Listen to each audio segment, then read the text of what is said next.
Halo, apa kabar semuanya? Kembali dengan Putu Reza. Dan setelah sebelumnya kita ngomongin 6 handphone dengan harga di bawah 6 juta terfavorit saya di tahun 2021, sekarang gilirannya untuk yang lebih mahal-mahal, yaitu 6 handphone dengan harga di atas 6 juta terfavorit saya di tahun ini. Dengan harga di atas 6 juta, itu artinya handphone dengan harga di atas 10 bahkan 20 juta bakal tetap saya mention di video kali ini. Sedikit disclaimer, sama seperti video sebelumnya, kalau ini bukan award dan tidak disusun berdasarkan peringkat mana yang paling bagus, mana yang paling jelek. Kalau dibilang ini video rekomendasi juga enggak ya, karena beberapa yang saya omongin sekarang rilisnya udah lumayan lama, jadi kemungkinan versi barunya itu nggak lama lagi bakal hadir. Cuma kalau pengen lihat, mungkin mau cek detail, cek harga segala macamnya, seperti biasa linknya udah saya taruh pada kolom di bawah tombol like. Oke, untuk memulai di sini ada handphone yang umurnya paling tua dibandingkan semua yang ada di sini, yaitu ini dia.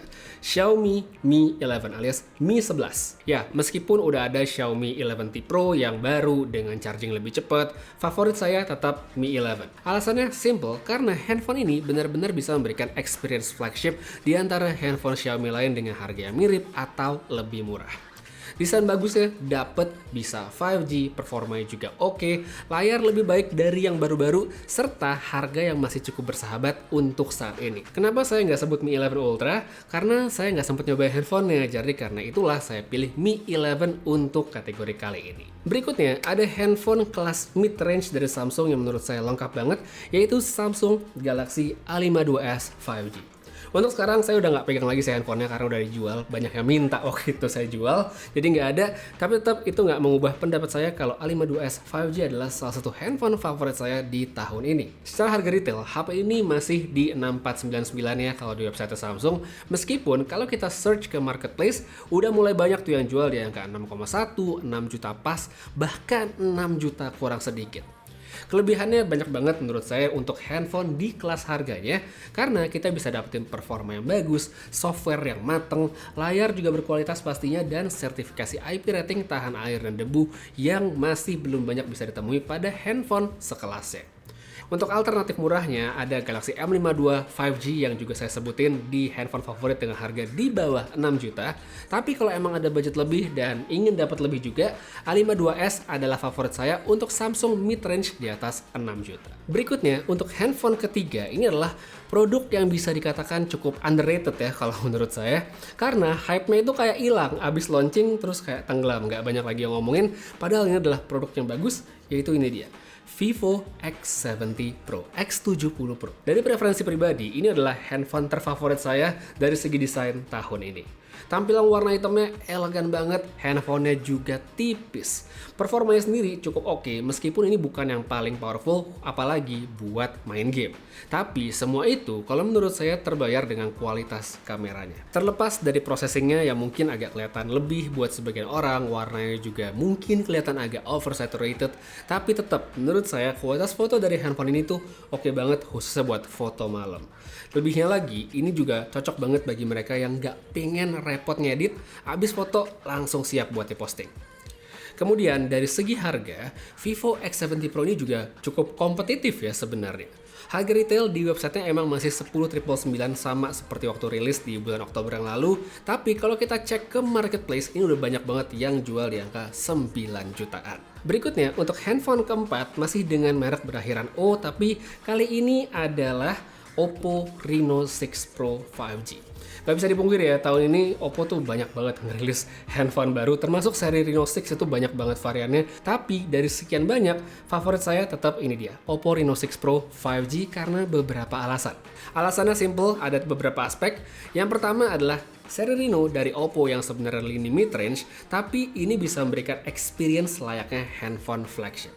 Performa, baterai, layar, dan kameranya semua terpenuhi di sini. Habis itu, dari segi software, Oppo juga cepat banget ya ngasih update, dan handphone ini ada di salah satu yang akan segera ke bagian Android 12 dan ColorOS 12 secara resmi. Satu lagi, yang terpenting juga adalah soal harga. Kalau dilihat secara retail, emang ini bukan handphone yang paling murah karena di websitenya masih sama ya kayak Vivo X70 Pro tadi, yaitu di 10.999. Saya cek di marketplace, harganya juga masih cukup stabil dan nggak berubah banyak, tapi Tapi karena experience yang saya rasain pas pakai HP ini tuh cukup berkesan, maka jadilah handphone Oppo terfavorit saya di tahun 2021 adalah Oppo Reno 6 Pro 5G. Next kita masuk ke handphone kelima. Ini adalah handphone yang baru banget saya review. Kalau kamu belum nonton, linknya saya taruh di bawah. Dan tidak lain dan tidak bukan Google Pixel 6. Asik, saya suka banget sama handphone ini. Kalau ngeliat dari segi specs doang, emang handphone ini masih tertinggal banget dengan banyak kompetitornya. Seperti misal dari refresh rate, mungkin dari chipsetnya juga yang nggak pakai Snapdragon bagi sebagian orang, serta hal lainnya juga. Tapi begitu dipakai, handphone ini tuh emang nyenengin banget. Terlebih bagi mereka yang emang suka dengan Android yang nggak banyak kustomisasi, plus mencari kamera yang bisa diandalkan pada banyak kesempatan. Untuk harga, handphone ini emang masih cukup mahal di Indonesia saat ini. Padahal kalau kita lihat di luar negeri sebenarnya handphone ini nggak sampai 10 juta. Cuma untuk sekarang di Indonesia masih di atas 10 juta.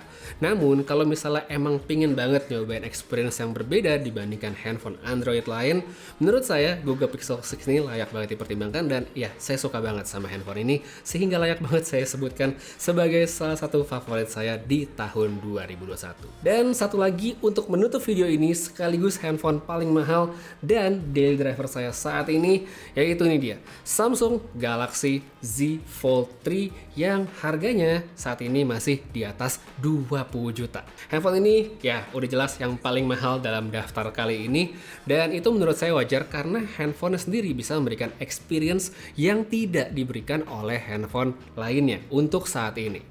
Emang ya kalau dicari kekurangannya masih ada beberapa, udah saya bahas juga pada video reviewnya, tapi tetap saja saya senang banget dengan handphone ini karena nggak cuma bisa berfungsi sebagai handphone konvensional doang, tapi dia juga bisa menjadi semacam mini tablet, dan itu berfungsi banget buat saya misalnya untuk nonton bahkan main game. Jadi ya ini adalah salah satu handphone terfavorit saya, sekalipun dia paling mahal harganya dan masih punya kekurangan dibanding handphone konvensional yang umum dipakai saat ini. Jadi ya itu dia 6 handphone dengan kategori harga di atas 6 juta terfavorit saya untuk tahun ini. Sebagian harganya udah ada yang turun, sebagian masih stabil, sebagian sih, cuma satu sih yang masih mahal banget. Tapi itulah, ini adalah handphone yang saya suka banget di tahun ini. Jadi kalau misalnya kamu pingin beli, lihat detail segala macamnya, linknya ada pada kolom deskripsi di bawah. Terus saya juga pengen tanya, dari handphone yang saya sebutin tadi, ada yang udah pakai juga nggak sih sampai sekarang? Dan kalau ada, bisa share pengalamannya pada kolom komentar di bawah. Satu lagi sebelum menutup dan sebelum ada yang nanya juga, kan saya yakin pasti bakal ada yang nanya, kenapa saya tidak menyebutkan iPhone 13 baik yang biasa maupun Pro di video kali ini?